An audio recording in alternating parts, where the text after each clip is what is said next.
So we come to Hexagram gateway number 33. This is the last of the voice gates, last of the gates in the throat center that we're going to be looking at this time. So it's kind of a time of changing season.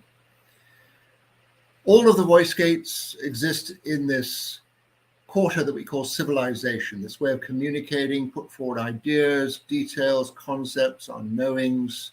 And one voice, the 45, has the voice of property. We have or we don't have.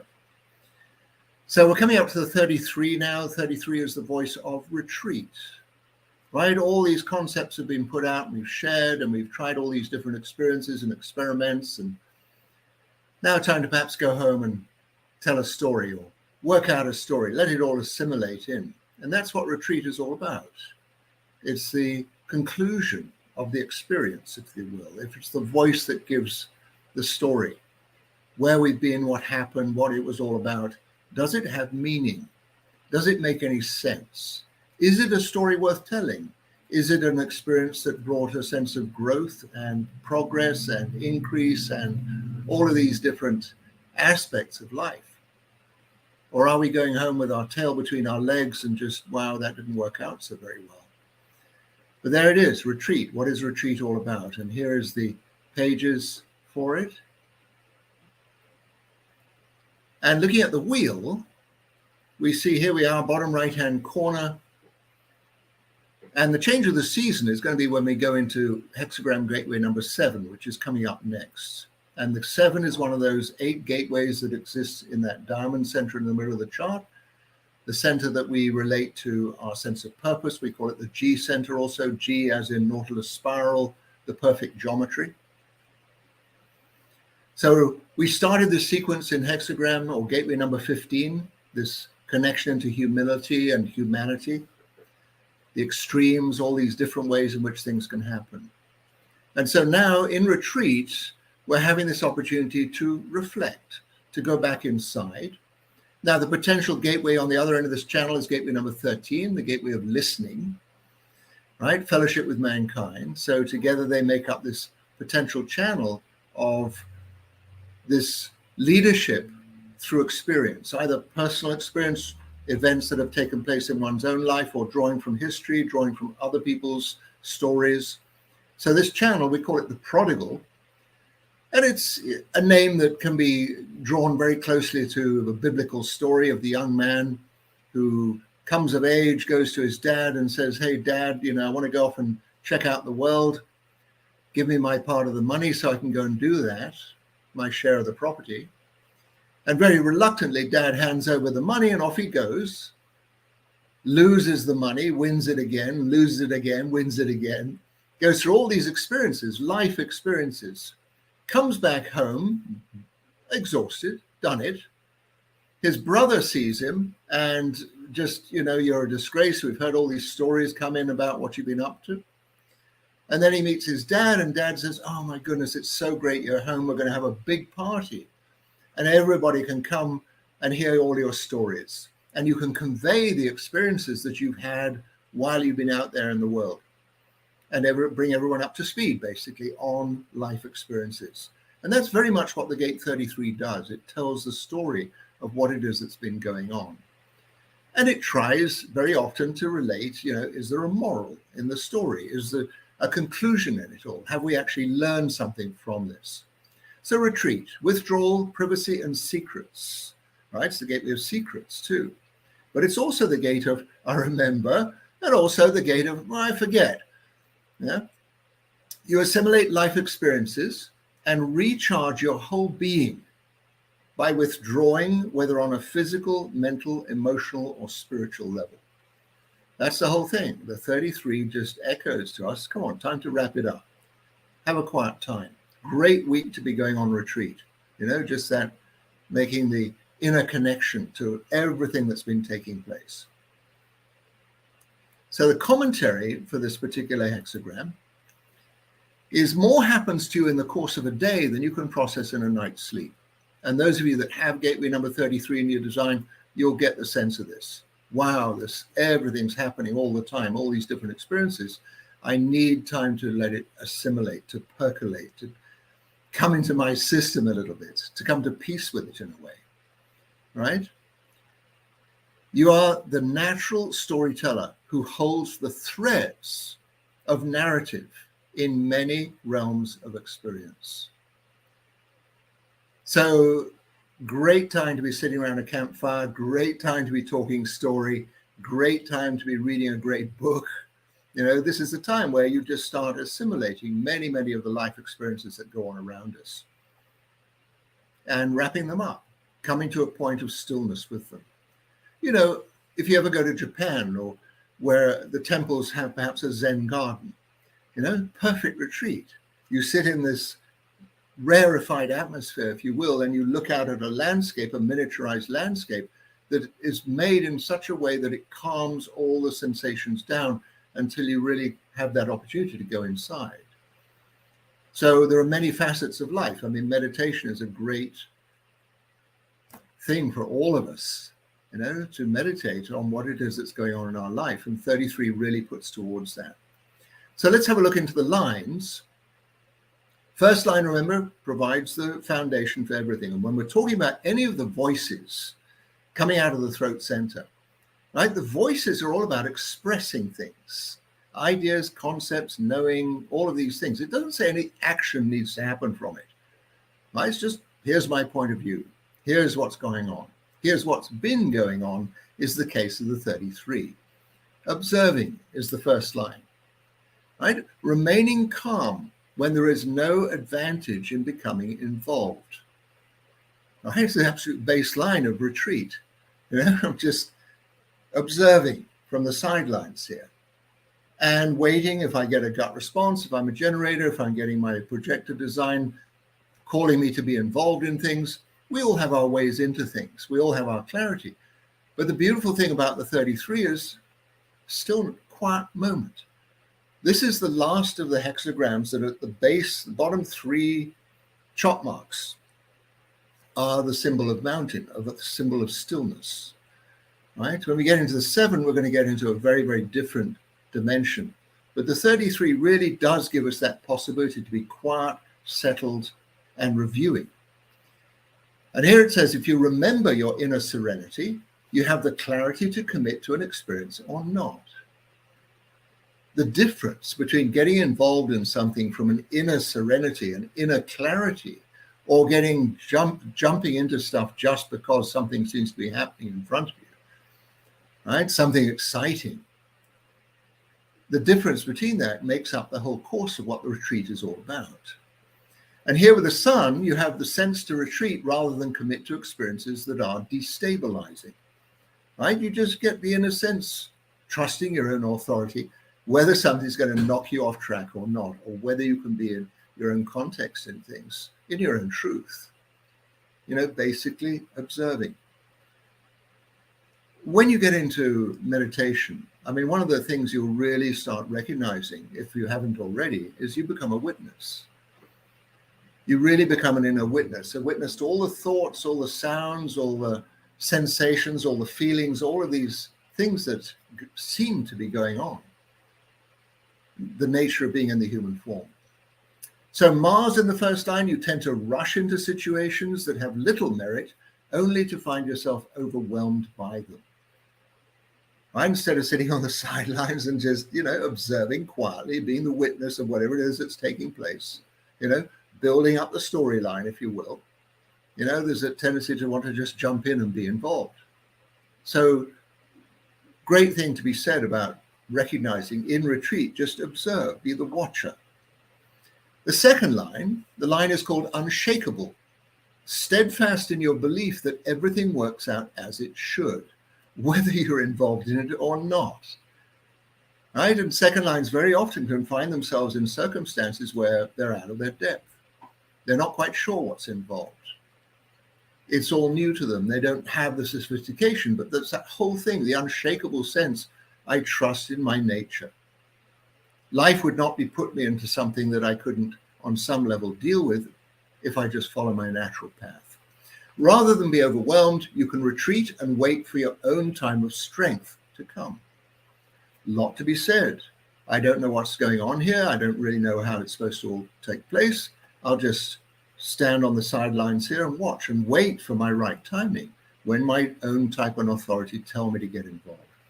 Jupiter gives it the flavor, saving your energy during times of recession, in readiness for any changes in fortunes. I have to say about the second line, it can have some extraordinary, what we can describe as lucky situations. I know it's not a word that's used very much in terms of human design because, everything goes according to the neutrino stream. But I always see there's a potential of aberrations in all of these things. And, just that second line, if you save your energy when you're not in clear what needs to happen next, you can be ready for when the fortunes change. Neptune, by submitting to any beliefs in personal failure, you can lose trust in yourself. When all of a sudden you're on track with something and then the light goes out or you start doubting yourself. I mean, honestly speaking, this is one of the greatest things that all of us need to accomplish in this time, is to recognize what our self-confidence is. It's an inside job. Nobody can give us self-confidence. But more and more when we align with our human design and we just see, okay, this is the design that I got for myself in this lifetime. This is what needs to come through me. And just trusting in that. But the moment we kind of buy into somebody's suggestions or so-and-so told us we're not really supposed to do that or equipped to do it or whatever, and then we start self-doubting and then we start finding personal failure can become a landmark in our life, a regular thing that we turn to. We're not here to fail. We're here to succeed, And the great success we all realize is when we're truly being who we are. We didn't come here to be anybody else. That's the foundational story. Third line, here's one. The third line is always in this situation of committing or not. Should I get involved here or not? And we're saying with this 33, the major part of the 33 is to observe. What's the storyline? What's really going on here? Is there any sense to it all? And so here the third line has this possibility to disconnect. The uplifting sense of quick recovery when you retreat. Nothing like it. It doesn't involve me. I'm at it. I'm going to stand on the side. I'm not going to stop observing. I'm just going to disconnect from any natural need to be involved in this. Putting aside any fears and anxieties, you realize the advantages in retreating. I think all of us have gone through situations in life where we felt coerced. You've got to do this. You're supposed to do this. You must do this. And there are certain words in the language, should, could, would, might, must, all these mental obligations of just exactly what we are supposed to do in life. And the great thing about knowing life is always reinventing. If the COVID taught us one thing, it's just that thing, get with the program now, right? Whatever was going on before, kind of interesting. Where are we in the story now? It's a great opportunity, a great time to be reinventing.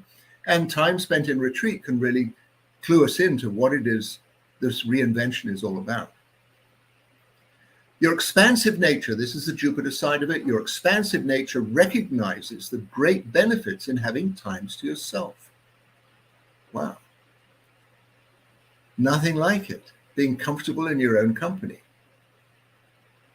Here with the Mars energy, your personal compulsion to be private at any cost will easily estrange others. I'm out of here. I'm gone. Count me out. Just as a habit, just as a way of life. Oh, it looks a little daunting. I don't want to be involved. I'm out of here, whatever it takes. And one of those things we're going to understand more and more about life is there are certain designs where naturally one takes on a leadership role or one takes on a role of cohesion. And I'm pointing particularly towards projectors. Projectors are the ones that are here to give guidance. And if you're involved in something and giving that guidance and all of a sudden you quit, it's almost like, what happened? And the cohesion all comes unglued, all comes undone. So there is a certain responsibility. You'll see this, you'll know this in your own design. You all of a sudden absent yourself, just gone. And everything comes unglued. So just a reminder to all of that. The bottom line with the 33 is observing, right? It's not dismissing, it's not disappearing necessarily, but it is in this third line being really clear to disconnect any obligatory sense to be involved in things. Going on to the fourth line, the line is called detaching, avoiding unnecessary constraints. So the fourth line is a very particular line, and you'll see this. We have the first, second, and third line, and we've talked about this before, that where the twist in the double helix in our design, the helix goes in a spiral, it is between third and fourth lines. So in a sense, the 1, 2, 3 lines can be very particular, very personal, very inbuilt. And the fourth line can very often find itself having to restart or reconnect or have some different acquaintance with what has been going on in the first 3 lines of that hexagram. So we know about fourth lines. They're here to be influential. They're here to join people together. They're here, we are all in this together. It's a we line, the fourth line. And what it does in the sense of separation, perhaps sometimes from the first 3 lines, is it has a potential to access different time frames. And those of you that have the 33 with the fourth line, I'll just put this out to you. I'm not saying it's a given thing that you can see into different time frames, different life themes and all of that. But you may find yourself sometimes sitting in a circumstance or sitting with somebody, and all of a sudden you get a view of a completely different age, a different lifetime altogether.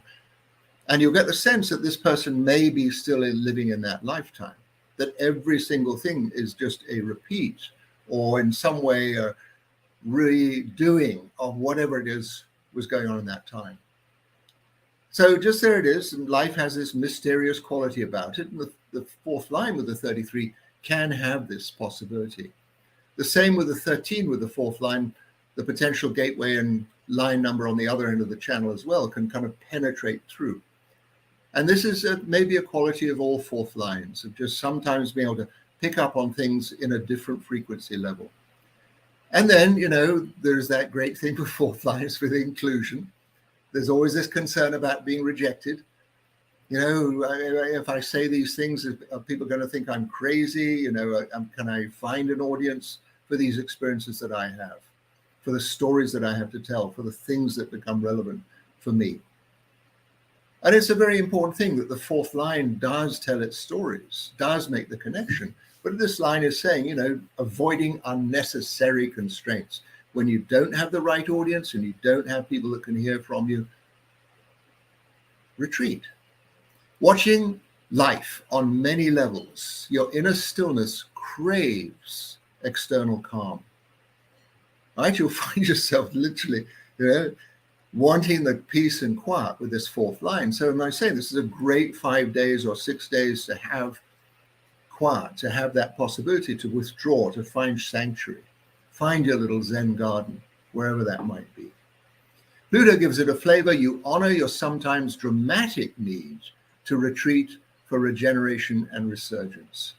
You just realize, got to get out of here, got to find some peace and quiet, got to be able to absorb or filter whatever it is I've been experiencing here. Great time to go to the beach, great time to go into the woods, great time to sit with a cat, just to be in that quiet space. If you lose touch with the present, right? See, I'm saying the fourth line can have this connection into other time frames altogether, completely different life experiences. And Neptune, has this fairly dreamy quality about it sometimes. And it's saying if you lose touch with the present, you can be swept up in all kinds of confusing scenarios. We're all here to be present tense. Yes, we may have viewings of other circumstances, other lifetimes, other possibilities and things. But we have to bring it into the present tense. This is our reality, present tense, here now. This is it. So yes, it's an amazing thing to have these connections into other times and to be able to see other lifetimes, other possibilities. But what is the evaluation of that circumstance in present day? Fifth line, 33 with the fifth line, we call it self-protection, the independence and clarity to disengage. So remember, around fifth lines, there's always this potential projection field, what they're going to fulfill for everybody else. What is their kind of duty or expectation? And fifth lines can very easily get distracted trying to fulfill things for other people. And we say perhaps going overboard for them, rescuing people rather than just giving them the guidance that they actually need. So the line self-protection, You either are clear in your need for privacy, or you lose your poise through being overly helpful. Yeah, you can just see that with the fifth line. It's like, oh, these people really need my help. I really need to go in here. And so easy to get drawn off into other people's issues and problems rather than according to your own type and authority to need, this is what is needed actually in this moment. That is the bottom line with the 33. What is the story? What is the connection? What is the experience that is actually needed to bring clarity or resolution in this particular moment in time? So Pluto gives it, you sense the importance of privacy and secrecy until the time is right to engage others, right? Kind of similar to the second line here. The second line also lives in a kind of projection field and can get swept off into other agendas if they're not careful. So just that thing of recognizing privacy and secrecy. 33 can hold tremendous secrets. But, if you've got the 33, people with the 13 are very good at getting those secrets out of you, and you have to be really, really careful. All of a sudden, you're just spilling the beans on everything. So Pluto just says, look, be very clear in yourself, be aware of the tendency to go overboard for other people, on other people's behalves, to be the natural leader, the guider, the teacher, whatever. And just see, does this moment call for me to do that, or can I just be the observer? And then we come to the sixth line, and the sixth lines always have this kind of potential overview of everything. They can see all the different nuances of activities going on around. And they can always feel this great responsibility where I really should get here and be involved. But I'm going to say, there's this thing of, all right, you can see the needs of everybody. You can see what's been taking place. You can see all the stories that have been building. And the line is called letting go. And I could almost say this to every sixth line that we have in your design, just to see at the end of the day, let it go, But particularly with all the stories that are accumulating and building up and all the experiences that want to have expression. Moving on from moment to moment, from one scene to the next. All six lines will know the potential to be overly involved, or on the other extreme, overly dismissive. And so here it's just saying, move from moment to moment, stay present, stay clear with what it is the moment needs. Being objective, right? The observer, being objective. You take care to be refreshed and ready for all new experiences. There's that thing, nothing needs to happen. I'm in retreat. I'm rebuilding my energy for whenever it is it's needed next. Here the sun gives it, your bright nature is free from doubts and concerns about letting go of needless burdens. I always like the image of excess baggage. You ever traveled and you got too much luggage? It's like next time you take the trip, you've still got too much luggage. And then slowly you realize, my goodness, I'm only going to go for a day trip or whatever. I don't need that second and third suitcase. I can actually tune into what's going to be needed for this trip. So there it is, letting go of doubts and concerns, unnecessary doubt, concerns, and needless burdens. Just letting go. I don't need to be involved in this. I don't need to be carrying this with me. And then the Jupiter side of it, your overgenerous nature is unable to completely let go and risks becoming codependent. Interesting end to that, the 33. The facade or the possibility of codependence showing up in terms of, not able to let go, not able to trust that life looks after itself, that everything happens as it needs to do. And the key to this, all of this, is coming back into the present tense about being really clear in this moment. What is the story in this moment? Or am I dragging a whole bunch of excess baggage with me? So there we are. That's what I have to share with you today. I hope this has been something to trigger insight and some sense of really good every now and again, and particularly in this 5 to 6 days. Find that place to be the observer, to be in retreat.